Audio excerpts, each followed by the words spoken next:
If you keep raiding the cabinets and hating yourself after and feeling guilty, you don't have a discipline problem.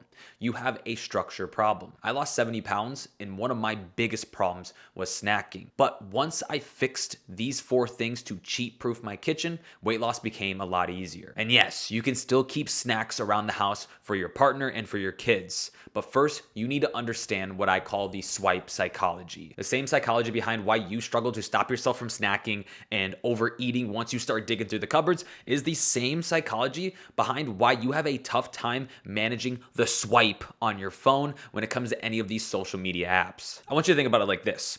Your brain has 2 parts to it.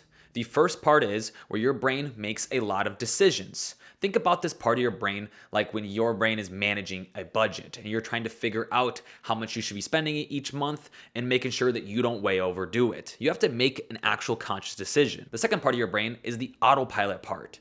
This is the part where you're driving home and you don't even have to think about what you're doing. You just seem to be almost magically get home. The autopilot part of your brain is where you're struggling the most. This is the part where you do a task repeatedly to now it almost becomes a habit. Because autopilot doesn't just wait. It's the second you see a cue or a trigger, you just do it. It's the second you see your phone, you naturally grab it and start scrolling, and before you know it, 20 minutes have passed and you completely even forgot that you grabbed your phone and didn't even mean to. Or it's where you walk past your pantry or walk past your cabinet, and the second you either see it or see the food that's sitting out that you have a tough time controlling, you want it and you grab it and go for it without even thinking about it. This is like a reflex. This is like when you go to the doctor's office and they hit your dang knee and your knee kicks forward. You just do it without even thinking about it. This is why you can't just try harder to stop scrolling or try harder to stop overeating and snacking.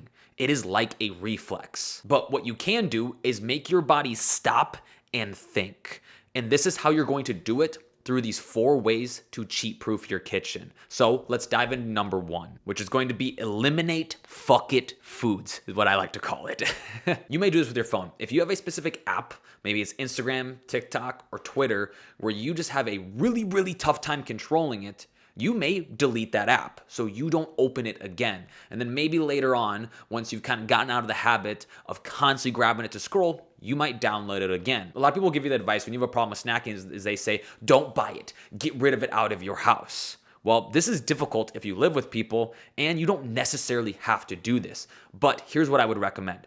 If you have that snack or that food that you know no matter what, you are going to eat so much of it. For me, it is ice cream. This is a little koozie thing for ice cream to keep it cold. But for me, it is having Ben & Jerry's. In the past, if this was out and I had bought it, I literally would grab the entire tub and eat it. My other one was chips, barbecue Lay's chips is what it was, or the cheddar Ruffles.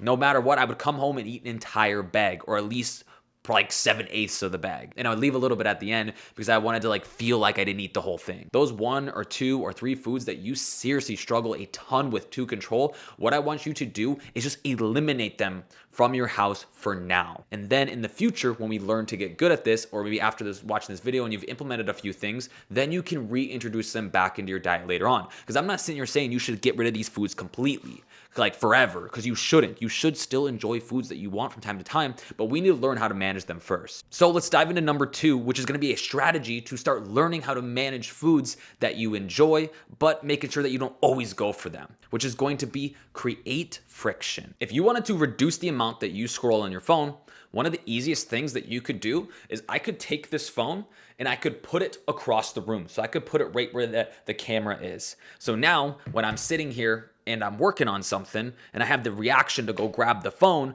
I now have to get up and go grab the phone. Or to make it even harder, I could take this phone and I could go put it in the kitchen.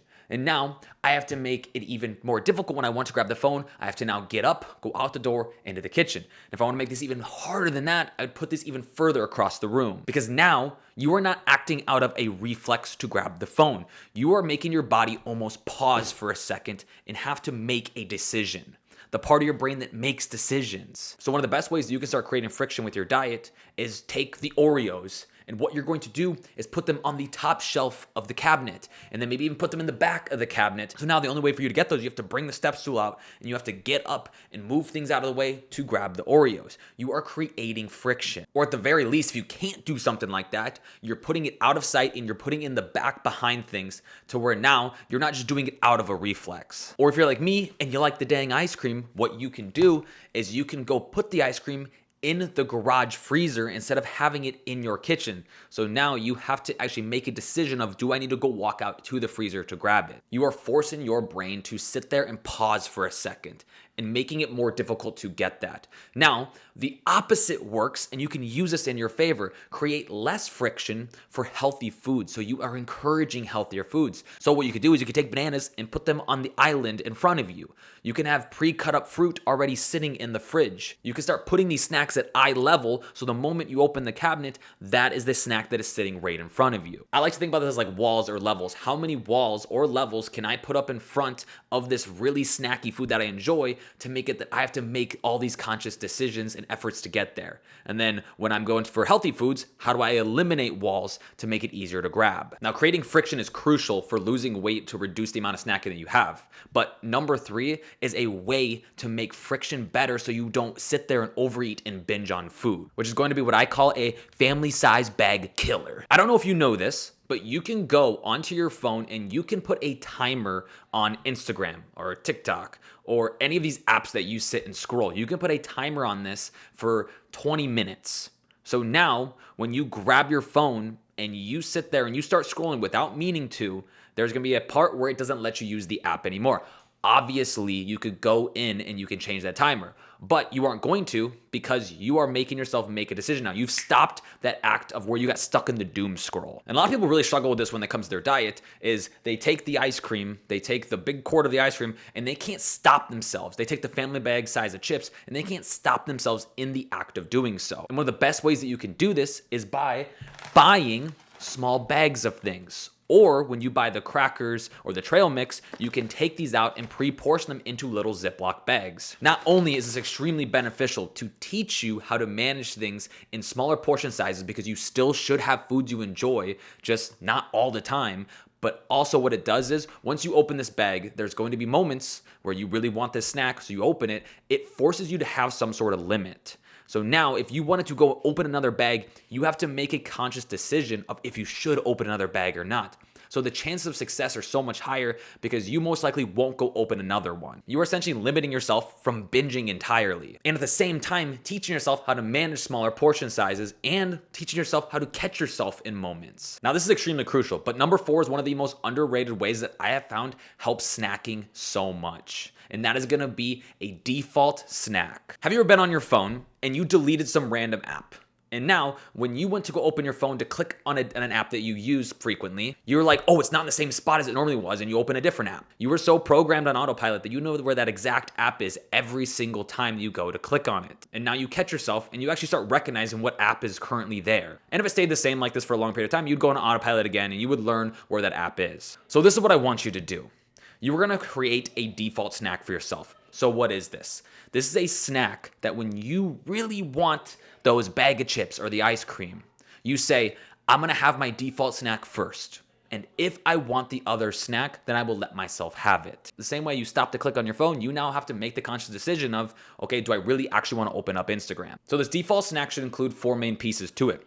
The first thing should be a healthy snack that pushes the needle forward for losing weight. Second piece that it should be a snack that you actually enjoy. A lot of times people will go to the grocery store, they start looking at all these healthy snacks, they're like, oh, I'm gonna eat that, I'll eat that when I'm trying to lose weight. The reality is, if you don't really like it, the chances of you eating it are so much lower. The third piece to this, it should either be high protein or high fiber, because both these components are gonna help keep you more full.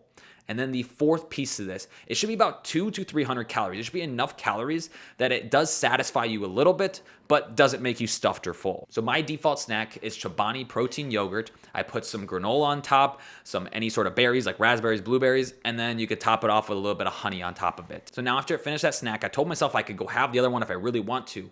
But now, watch this. I would bet you don't want that other snack anymore. Because the chances are you were bored, you were doing this out of reflex, you were doing this because maybe you're just having a crappy day, or to be brutally honest with you, you actually maybe were just a little hungry and now you're satisfied from that. Also, make sure this is something that's very easy to make, and make sure that this is something that's easily able to be grabbed. And watch how this default snack fixes a lot of your snacking issues. Understanding swipe psychology become one of the biggest reasons that limits your snacking, but it can also be your diet. So watch this next video here where I explain why high protein diets make it hard to stay fat.